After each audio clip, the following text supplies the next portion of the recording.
आपने कल की तकारीर सुनी, उसमें मुस्तकिल हर दो जुमलों के बाद कहीं ना कहीं तशद्दुद की धमकी दी गई थी। हम्म।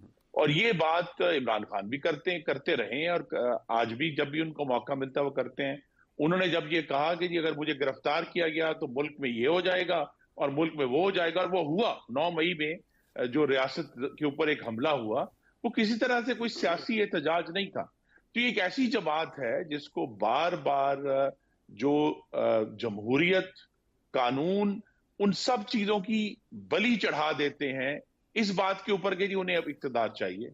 अब इसका ये मतलब नहीं है कि पाकिस्तान में जो है वो हमेशा ही जो डिक्टेटरशिप है वो राज रहे। ठीक। लेकिन जो लोग ये चाहते हैं, और मैं ये बड़ी संजीदा बात कर रहा हूं मुनीब साहब आपके प्रोग्राम में, जी। आपके तवज्जुह से, कि जो लोग चाहते हैं कि पाकिस्तान में असली जमहूरियत आए, वो जो जमहूरियत है, जो अवाम की राय से बनी हुई हुकूमतें हैं, वो रास्ता इमरानी फाशिज्म से गुजर कर नहीं जाता, वो हमें कहीं और ले जाता है। हम्म। और ये हमने पाकिस्तान दुनिया की तारीख में देखा है। सबसे बड़ी मिसाल आपको मालूम है नाजी पार्टी की है। जी जी। वो भी वोटों के जरिए ही आए थे, लेकिन जब एक दफा वोटों के जरिए वो इक्तदार में आ गए तो उन्होंने पूरी जमहूरियत का जो निजाम था उसको ताराज करके उन्होंने डिक्टेटरशिप राइज कर दी। तो यहाँ एक बड़ा मुश्किल रास्ता है हमारे सामने जिसमें से हमने गुजरना है।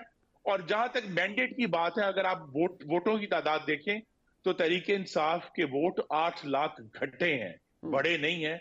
और मुस्लिम लीग नून के वोट 5 लाख बड़े हैं 2018 के मुकाबले में।